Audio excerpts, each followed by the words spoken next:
بسم اللہ الرحمن الرحیم اللہم صلی علی محمد وعلی محمد وعجل فرجہم۔ یوں تو انسان اپنی زندگی میں بہت سارے اپنے تجربات کو، اپنے ایکسپیرینس کو، اپنے مشاہدات کو کتبی صورت میں، ریٹن فارم میں جو ہے وہ پیش کرتا ہے، یا انسان جو ہے وہ اپنے تجربات کو بیان کرتا ہے۔ اسی طرح ایک کتاب 3 منٹ قیامت کے جو ہے کہ اردو کے اندر بھی پبلش ہو چکی ہے، اور یہ کتاب ایکچوئل فارسی کے اندر تھی، کہ جس کے اندر نیئر ڈیتھ ایکسپیرینس یعنی موت کے قریب کے تجربے کو جو ہے وہ ایک شخص نے، جو کہ خود ایک جان باز یعنی ایک جنگ کے اندر زخمی ہونے والا شخص ہے، کہ جس نے اس کو پیش کیا ہے۔ یہ کتاب انسان کو اس کے حقیقی ہدف کی طرف متوجہ کرتی ہے۔ کتاب کا ٹیکسٹ کوئی بہت زیادہ نہیں ہے، کتاب ایک بہت چھوٹی سی مختصر سی بک ہے، لیکن بہت گہری اور بہت دور کی گفتگو کو بہت خوبصورت طریقے سے انسان کو بیان کرتی ہے۔ یہ کتاب متوجہ کرتی ہے کہ انسان دنیا سے مرنے کے بعد جو ہے وہ جب عالم برزخ میں جائے گا تو اس کے ساتھ کیا کیا ہوگا، اور یہ ساری چیزیں ہم اگر دیکھیں تو قرآن کی تعلیمات اور اہل بیت علیہ السلام کی تعلیمات میں ہمارے اوپر واضح ہیں،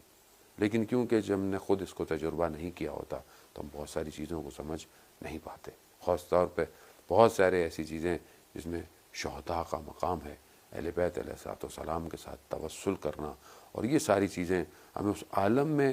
کیا عطا کریں گی جب تک ہم خود اس عالم میں وارد نہیں ہوں گے، ہم ان چیزوں کو پہچان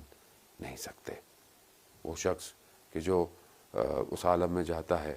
اور خود دیکھتا ہے کہ ایک ایسے مقام پر ایک شخص جو ہے وہ ایک بہت بڑی جو ہے وہ کتاب ایک ایسی فائل لے کر بیٹھا ہے، اس سے پوچھتا ہے کہ اس میں کیا ہے، تو کہتا ہے کہ اس کو پلٹو۔ جب پلٹتا ہے تو دیکھتے ہیں کہ پہلا صفحہ اس کے اس دن کا عمل کا ہوتا ہے جس دن وہ بالغ ہو چکا ہوتا ہے۔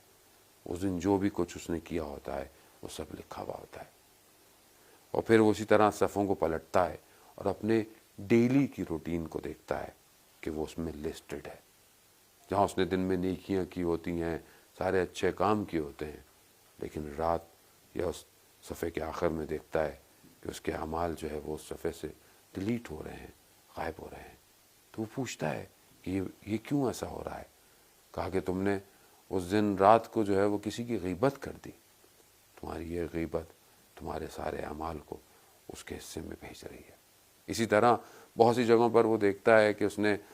نماز پڑھی، اس نے عزاداری کی، اس نے سارے کام کیے، لیکن کہا کہ اس کو بھی دیکھا کہ وہ بھی اڑتے جا رہے ہیں۔ کہا یہ کیوں؟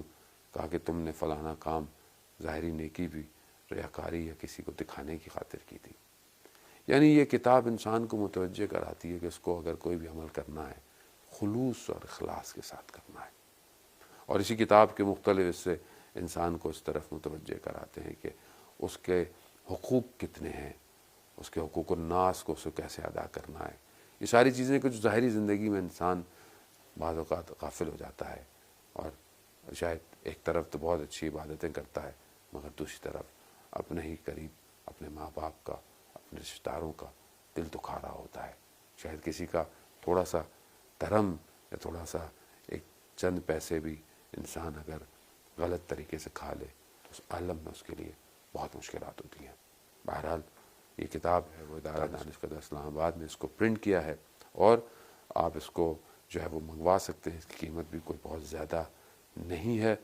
آپ جو ہے ان سے رابطہ کریں تو کتاب جو ہے وہ خود آپ کے دروازے تک پہنچ جائے گی۔ میں خاص طور پر جوانوں سے یہ ریکویسٹ کروں گا کہ وہ ایک دفعہ ضرور اس کتاب کا مطالعہ کریں۔ والسلام ورحمۃ اللہ وبرکاتہ۔